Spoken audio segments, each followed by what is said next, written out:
ኤቢ ዛሬ በሚያሳዝንና በሚገርም ሁኔታ አቶ ደረጀን አባቷን እውነት አባዬ ለእውነትም ብዙ ነገር ጥረሃል፣ ብዙ ነገር አስተምረኸኛል። አባቴ አንተ ከምንም በላይ አባትነትህን አሳይተኸኛል። እውነት ደግሞ አትጠፋም ትመነምናለች እንጂ ብለህ ያስተማርከኝና ያሳደግከኝ አንተ ነህ። አባቴ እውነቱን እንድትነግረኝና እንዳውቅ እፈልጋለሁ።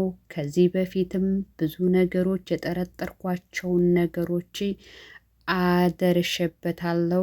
ዛሬ አፍረጥርጥረህ ንገረኝ፣ ወይም ደግሞ እውነታውን ካልነገርከኝ ልጅህን ኤቢ የምትባለውን አታቃትም፣ ከዚህ ምድር ወይም ከዚህ ህይወት መጥፋቴ ነው ብላ አቶ ደረጀን አስጨነቀችው።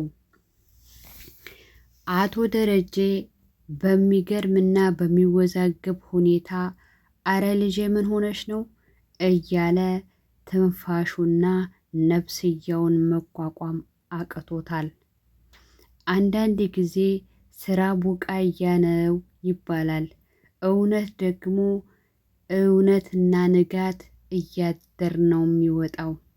አብዬል የአባቷን እውነታ ማንነት ማወቅና በራሱ ካንደበቱ እውነቱን መስማትና ማወቅ ፈልጋለች። አብዬል በጣም ጠንካራ ተጠራጣሪና መነጣጣሪ እንደሆነችም እዚህ ቤተሰብ ላይ ብዙ መስዋዕትነትም ብዙም ደግሞ ያልሆኑ ነገሮችንም በማድረግ ነው የምትታወቀው።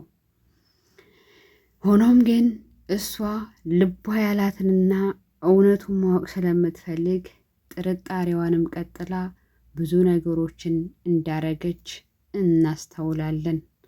በስተ መጨረሻም እንግዲህ አቶ ደረጀ እውነቱን ካልነገርከኝ ዳጣ የኔ እህት ናት ወይስ አይደለችም ስትለው አቶ ደረጀ መኪናውን እያሽከረከረ ስለነበረ በድንጋጤ መኪናውን አጋጭቶ እሷም እሱም ወሬውን ሳይጨርሱት መንገድ ላይ ወደቁ። በጣም ያሳዝናል። እውነቴን ነው የምላችሁ። አብዬል በጣም ከዚህ በፊት ብዙ ነገሮችን ለማድረግና ዳጣ እውነትም የጓደኛው ልጅ አልሆነችም እያለች ከዲኤንኤ ጀምራ ከፀጉሯ እየነቀለች ብዙ ነገሮችን ለማስመርመርና እውነታውን ለማወቅ በራሷ መንገድ ጥራለች።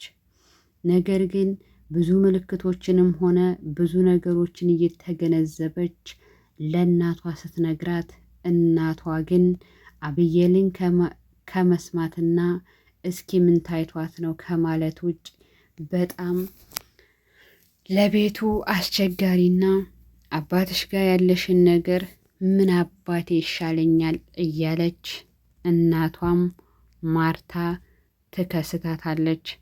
አብዬል እውነት ነው እምላችሁ ጥርጣሬዋን ሁሉ በተግባር ሞክራለች።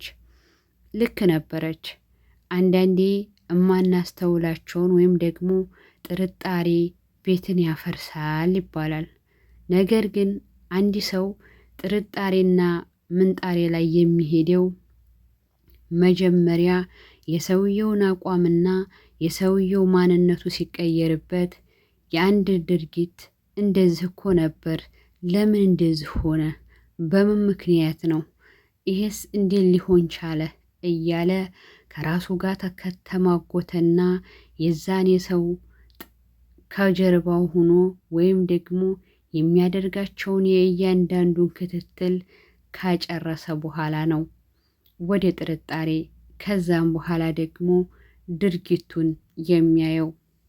እውነት ነው አብዬል ከዚህ በፊት በጣም ብዙ ነገሮችን አድርጋ ኤቢም ደግሞ የአባዬ ልጅና እህቷ መሆኗን በተደጋጋሚ ለእናቷም እየተናገረች ነበር። ወይዘሮ ማርታ ትዳሯን አክባሪና ባሏን ወዳጅ እንደዚሁም ደግሞ አያደርገውም በማለት እርግጠኝነትና በታማኝነት እንደዚሁም ደግሞ በትዕግስት ቤቷንና ትዳሯን የምትመራ እናት ናት። እውነቴን ነው ምላችሁ። ነገሮችን ከተማርንባቸው በጣም አስተማሪና ትዳርን እንዴት ማቆየትም ሆነ እንዴትም አድርገን ነገሮችን ማስተካከል እንዳለብን በጣም ተገንዝበናል። ወይዘሮ ማርታ ባሏንና ቤቷን ወዳጅ እንደዚሁም ደግሞ ባሏ የሚላትን ነገሮች እየተከታተለችና በፍጹም በሷ ላይ ያለው መተማመን በጣም ኃይለኛ ነበር። ነገር ግን ይህ ድርጊት ለጊዜው እሷን ቢጎዳትም አቶ ደረጀ ግን በስራውም ሆነ በስጋት ላይ ትዳሬ ሊፈርስ ነው፣ በቃ ይህንን ጉዴንና ይህን ከሃዲነቴን ወይዘሮ ማርታ ሚስቴ ካወቀች እኔ በህይወት መኖር አያስፈልገኝም ብሎ ነጋ መሼ ነገሮች በተነጋገሩ ቁጥር ጉዴ ወጣብኝ እያለ ነፍስና ስጋው እየተማጎተ ሳይኖር እየኖረ የሚገኝ የህሌና እረፍት ያጣ ሰው መሆኑን እናውቃለን። ነገር ግን በወይዘሮ ማርታ እንደዚሁም ደግሞ በአባየል እናት በጣም ጠንካራና በጣም ትሁት የሆነች ሴትዮ ኮስተር ብሎና ነፍስያውን ወይም እያስጨነቀ ህሌናው እረፍት ሲያጣና ከህሌናው ጋር መጣላት ሲጀምር ደሬ በሰላምህ ነው? አረ ምን ጉር ነህ? አረ ምን ሆንክብኝ? ምን ተፈጥሮ ነው? እያለች በትሁትና በሚያሳዝን ሁኔታ አንጀት በሚመላ መልኩ ስትጠይቀው እሱ ግን ደህና ነኝ ማርትዬ ከማለት ውጭ ሌላ መልስ የለውም ነበር። እንግዲህ ዳጣና ናታል የአባዬ ልጅ መሆኗንና ናታንና ዳጣ ሲያወሩ አብየል ደርሳበታለች።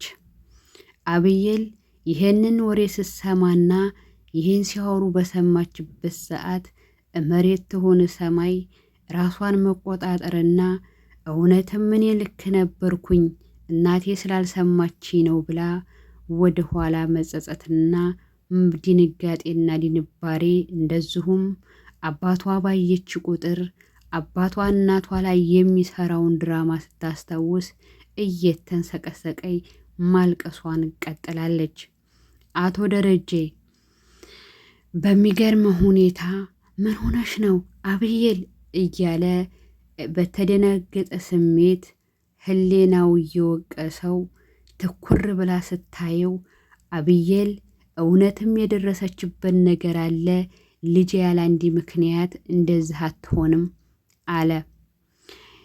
ወይዘሮ ማርታ እያለቀሰች አብየል እየተሰቀሰቀች ስታያት አረ ልጅም ሆነሽብኝ ነው ምንድን ነው ያገኝሽ ብላ እንኳ ብትጠይቃት እውነቱን ለመናገር እንዴት ብዬ በእውነት ግን እውነት መሆኑን እንኳ በጆሮዬ ብሰማና ነገሮች እየጠረጠርኳቸው ቢሆኑም እንኳ እንዴት ብዬ ነው ለእናቴ የምነግራት እያለች በማልቀስ እየተንፈቀፈቀች ወደ ክላሷ አመራች። በአንድ ተሰብስበው ቡና እየጠጡ ቤተሰቡ በአንድ መሰብሰብ ከቆየ በጣም ሰንብቶ ነበር። ሆኖም እንግዲህ ናታልና ዳጣ ተፋጠጡ። አብየልም አፈጠጠች። ራሷን መቆጣጠር ስላቃታት ወደ ክላሷ ሄዳ ማልቀሷን ተያያዘችው። እንደዚሁም ደግሞ ጥበቃውና ሰራተኛይቱ ተዋደዋል። የሆድ ሆዳቸውን ማውራት ጀምረዋል። ዳጣና ናታልም ባንድ ሽክ ብለው ወደ ላይብረሪ በመሄድ ተቃቅፈው ወደ ውጭ ሄደዋል። አብየልና ዳጣ እንግዲህ ወደ አንድ አባታቸው ጋር ሊወጡ ሲሉ በያንቺ በሪያድ ሂጂ ከጓደኛሽ ጋር ብላ አሰናበተቻት። ዳጣም እውነቱን ላባዬ ልትነግረው ነው እያለች እየተረበተበተች ጥላት ሄደች። ሆኖም ለአባቷ አቶ ደረጀ ሲመጣ ዳጣ ሲላት የለችም አባዬ ከጓደኞቿ ጋር ሂዳለች በማለትም ነገረችው። ወይዘሮ ማርታ እንደው እንዴት ሆነች ልጄ ስትለው አቶ ደረጀን ከማታ ጀምራ ልጄ ትክክል አይደለችም፣ የነካብኝን እንጃ አለች። ውድና የተከበራችሁ የቻናሌ ቤተሰቦች ላይክ፣ ሰብስክራይብ አድርጉ። እንግዲህ እያንዳንዱን ነገር እየተከታተልን እንዘግባለን።